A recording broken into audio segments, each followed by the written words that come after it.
70,000 के पार महाराष्ट्र, देश में 2 लाख के करीब पहुंची संख्या। देश में कोरोना वायरस का संक्रमण लगातार बढ़ता ही जा रहा है। सोमवार को कोरोना के कुल केस बढ़कर 1.90 लाख से अधिक हो गए हैं। साथ ही देश में अब तक 5,394 लोगों की मौत भी हो चुकी है। देश भर में कोरोना से सबसे अधिक प्रभावित राज्य महाराष्ट्र है। पिछले 24 घंटे में यहां कोरोना वायरस संक्रमण के 2,361 नए केस सामने आए हैं। इस दौरान 76 लोगों की मौत हुई है। इसके बाद राज्य में कोविड-19 के कुल मामले बढ़कर 70,000 के पार हो गए हैं। महाराष्ट्र में अब तक कोरोना वायरस के कुल 70,013 केस सामने आ चुके हैं। साथ ही 2,362 लोगों की मौत इस वायरस से हुई है। राज्य में कुल सक्रिय मामलों की संख्या इस समय 37,534 तक पहुंच गई है, जबकि महाराष्ट्र में देश की आर्थिक राजधानी मुंबई सबसे अधिक कोरोना से ग्रसित है। मुंबई में सोमवार को कुल 1413 नए मामले सामने आए, जबकि 40 लोगों की मौत भी हुई है। मुंबई में ही कुल कोरोना रोगियों की संख्या 40,887 तक पहुंच गई है, यानी महाराष्ट्र के 50% से अधिक केस मुंबई में ही हैं।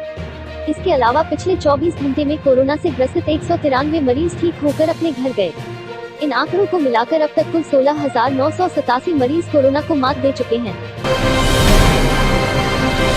गरमाने लगी बिहार की सियासत, 9 जून को भाजपा की वर्चुअल रैली, राजद करेगा प्रतिकार। बिहार बीजेपी द्वारा बिहार में वर्चुअल रैली की घोषणा करते ही सियासत गर्म हो गई है। राजद नेता तेजस्वी यादव ने कहा है कि 9 जून को भाजपा की प्रस्तावित वर्चुअल रैली का उनकी पार्टी प्रतिकार करेगी। इस दिन पार्टी शोक दिवस मनाएगी। ऐसे समय जब प्रदेश में मजदूर पीड़ित हैं, बेरोजगार हैं, भूखे हैं, इस तरह की रैली शर्मनाक है।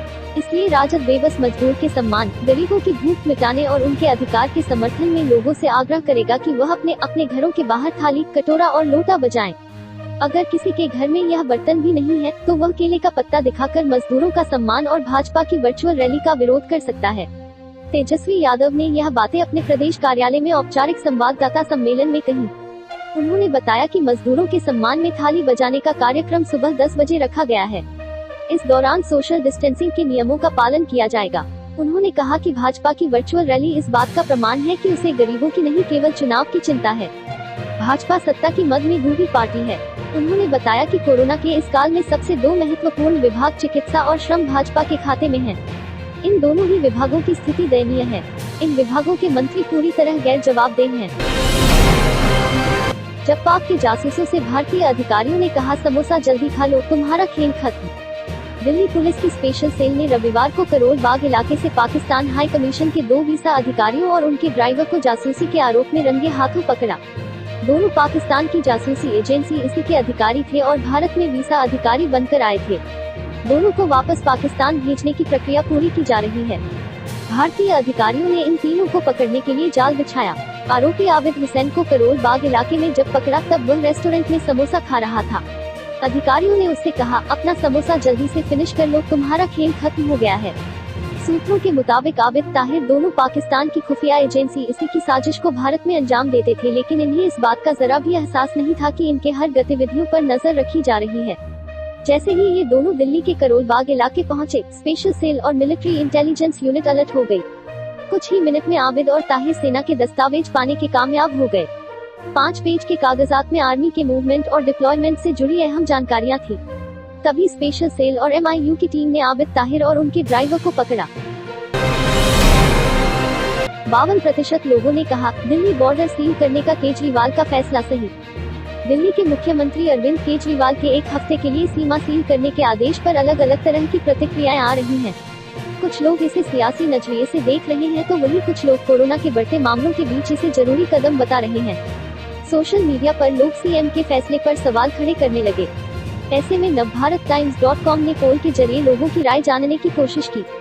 हमने लोगों से सवाल किया कि क्या केजरीवाल सरकार का दिल्ली बॉर्डर सील करने का फैसला सही है।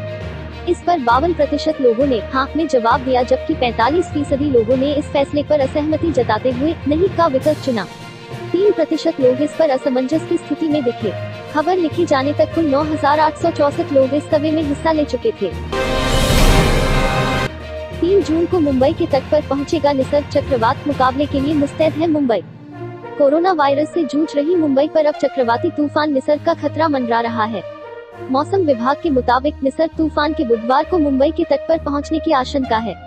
इस दौरान करीब 100 किलोमीटर प्रति घंटे की रफ्तार से हवाएं चल सकती हैं। इससे निपटने की योजना बनाने के लिए बीएमसी डिजास्टर मैनेजमेंट के अधिकारियों की मंत्रालय में राज्य सरकार के अधिकारियों के साथ बैठक हुई। अरब सागर में बना कम दबाव का क्षेत्र मंगलवार सुबह तक डीप डिप्रेशन में बदल जाएगा। इससे मंगलवार की रात से बुधवार तक मुंबई में भारी बारिश हो सकती है। मामले की गंभीरता को देखते हुए मौसम विभाग ने रेड अलर्ट जारी कर दिया है। रविवार को मौसम विभाग ने इस बारे में ऑरेंज अलर्ट जारी किया था, लेकिन सोमवार को इसे बदलकर रेड कर दिया गया। बीएमसी सूत्रों के मुताबिक राज्य सरकार ने बीएमसी को तूफान से बचाव के लिए कई सुझाव दिए हैं। बीएमसी से यह तय करने को कहा गया है कि जिन अस्पतालों में कोरोना मरीजों का इलाज हो रहा है, वहां की बिजली न जाने पाए। इसके लिए अतिरिक्त व्यवस्था की जाए। खुले मैदान में बने कोविड सेंटरों की मजबूती को देखकर ही मरीजों को वहां भर्ती किया जाए। वहां भर्ती मरीजों को जरूरत पड़ने पर कहीं और शिफ्ट करने की तैयारी रखी जाए। जिन निचले इलाकों जहां पानी भरने की आशंका है, वहां जरूरत पड़ने पर फंसे हुए लोगों को निकालने के लिए क्विक रिस्पांस टीम तैयार रखी जाए। ट्रंप की धमकी, अगर अमेरिका में नहीं रुकी हिंसा तो भेजेंगे सेना। अमेरिका में अश्वेत अमेरिकी जॉर्ज फ्लॉयड की मौत के खिलाफ हिंसक प्रदर्शन जारी है। इस हिंसक प्रदर्शन को देखते हुए राष्ट्रपति डोनाल्ड ट्रंप ने सोमवार को विद्रोह अधिनियम को लागू करने की धमकी दी।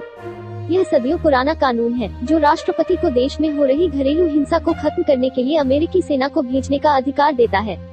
व्हाइट हाउस के रोज गार्डन से देश को संबोधित करते हुए राष्ट्रपति डोनाल्ड ट्रंप ने कहा, अगर कोई शहर या राज्य अपने निवासियों के जीवन और संपत्ति की रक्षा के लिए आवश्यक कार्रवाई करने से इनकार करता है, तो मैं संयुक्त राज्य अमेरिका की सेना को तैनात करूंगा और उनकी समस्या का जल्द समाधान करूंगा। भारत चीन सीमा विवाद पर बोला अमेरिका, लंबे समय से धमकियां देता रहा है चीन, हम भारत के साथ। अमेरिकी विदेश मंत्री माइक पोम्पियो ने कहा है कि चीनी सैन्य क्षमताओं का खतरा देखते हुए अमेरिका निश्चित ही भारत समेत दुनिया भर के कई साझेदार देशों के साथ हाथ मिला सकता है। उन्होंने कहा, चीनी सेना ने जो तरक्की की है वो सच है। राष्ट्रपति शी जिनपिंग अपनी सैन्य क्षमताएं बढ़ा रहे हैं। हमारा रक्षा मंत्रालय इस खतरे को समझने के लिए हर संभव प्रयास कर रहा है। विदेश मंत्री पोम्पियो ने कहा कि मुझे पूरा भरोसा है कि राष्ट्रपति ट्रंप के नेतृत्व में हमारा रक्षा विभाग, हमारी सेना और हमारे राष्ट्रीय सुरक्षा संस्थान इतने सक्षम हैं कि हम अमेरिकियों की रक्षा कर सकते हैं। उन्होंने कहा, वास्तव में हम विश्व भर के अपने सहयोगी देशों भारत, ऑस्ट्रेलिया, दक्षिण कोरिया, जापान, ब्राजील, यूरोप के साथ अच्छी सहभागिता निभा सकते हैं। हम अच्छे साझेदार हो सकते हैं और इससे यह भी पक्का करेंगे कि पश्चिमी देशों में आजादी का जो अमेरिकी मॉडल है वो इन देशों में भी हो। भारत चीन के बीच हालिया सीमा विवाद पर एक सवाल का जवाब देते हुए पोम्पियो ने कहा, चीन मार्च से ही यह सब कर रहा है। वह लंबे समय से इसके लिए प्रयास कर रहा था। वे वहां कुछ ऐसा करेंगे जिससे उनका फायदा हो, लेकिन हम भारत के साथ हैं। चीन सिर्फ धमकियां देता रहा है और यह काम वह लंबे समय से कर रहा है। भारत ऑस्ट्रेलिया के बीच रक्षा क्षेत्र में हो सकता है ऐतिहासिक करार। कई सालों की चल रही वार्ता के बाद भारत और ऑस्ट्रेलिया के बीच लॉजिस्टिक सपोर्ट के लिए सैन्य बेसों का इस्तेमाल करने पर सहमति बन गई है। माना जा रहा है कि बृहस्पतिवार को प्रधानमंत्री नरेंद्र मोदी और ऑस्ट्रेलियाई पीएम स्कॉट मॉरिसन के बीच होने वाली ऑनलाइन शिखर वार्ता के दौरान इस ऐतिहासिक करार पर दस्तखत हो सकते हैं। इस दौरान दोनों ही राष्ट्राध्यक्ष कोविड-19 से निपटने के उपायों पर भी चर्चा करेंगे। भारत में ऑस्ट्रेलिया के उच्चायुक्त बैरी ओ'फ्रेन ने ऑनलाइन मीडिया ब्रीफिंग के दौरान बताया कि इस शिखर वार्ता के जरिए द्विपक्षीय रिश्तों को एक नई ऊंचाई पर पहुंचने उम्मीद है। दोनों ही देशों के प्रधानमंत्री सार्वजनिक स्वास्थ्य, कारोबार, ऊर्जा, शिक्षा, विज्ञान और प्रौद्योगिकी, साइबर सिक्योरिटी और रक्षा समेत कई क्षेत्रों में रिश्तों को और मजबूत करने पर ध्यान देंगे। इसको लेकर दोनों ही देशों ने आपस में वार्ता की है। जाहिर है कि आपसी सहयोग के लिए लॉजिस्टिक सपोर्ट करार भी उनमें से एक है। इससे दोनों ही देशों के सैन्य बलों को ऑसिएंडेक्स जैसे जटिल सैन्य अभ्यासों का आयोजन करने में आसानी होगी। ऑसिएंडेक्स भारत और ऑस्ट्रेलिया की नेवी के बीच होने वाला द्विपक्षीय आयोजन है। इस करार से दोनों ही देशों की सेनाएं एक दूसरे के बेस और सुविधाओं का इस्तेमाल कर सकेंगे। अमेरिका, फ्रांस और सिंगापुर के साथ भारत पहले ही ऐसा करार कर चुका है। दोनों देशों के राष्ट्राध्यक्षों के बीच जनवरी में यह शिखर वार्ता होने वाली थी, लेकिन ऑस्ट्रेलिया के जंगलों में लगी भीषण आग के चलते ऑस्ट्रेलियाई प्रधानमंत्री ने भारत की अपनी 4 दिवसीय यात्रा रद्द कर दी थी, जिसके कारण इस वार्ता के आयोजन को आगे बढ़ा दिया गया था। BOI, यूको बैंक के बाद पंजाब नेशनल बैंक ने इंटरेस्ट रेट में कटौती की। हाल ही में रिजर्व बैंक ने रेपो रेट में 40 बेसिस पॉइंट्स की कटौती थी, जिसका फायदा अब बैंक ग्राहकों को पहुंचा रहे हैं। देश के दूसरे सबसे बड़े बैंक PNB ने रेपो रेट आधारित लोन पर इंटरेस्ट रेट में 40 बेसिस पॉइंट्स की कटौती की है। इसे अब 7.05% से घटाकर 6.65% कर दिया गया है। बैंक ने MCLR में भी 15 बेसिस पॉइंट्स की कटौती की है। बढ़त के साथ खुला शेयर बाजार, सेंसेक्स 173 अंक ऊपर, निफ्टी 54 अंकों की उछाल। बॉम्बे स्टॉक एक्सचेंज का 30 शेयरों वाला संवेदी सूचकांक सेंसेक्स आज 146.67 अंकों की उछाल के साथ 33,450.19 के स्तर पर खुला, तो वहीं नेशनल स्टॉक एक्सचेंज का निफ्टी भी आज दिन के कारोबार की शुरुआत बढ़त के साथ की। शुरुआती कारोबार में सेंसेक्स 184 अंक ऊपर 33,488.25 के स्तर पर था, वहीं निफ्टी में भी 54 अंक की उछाल देखी जा रही थी।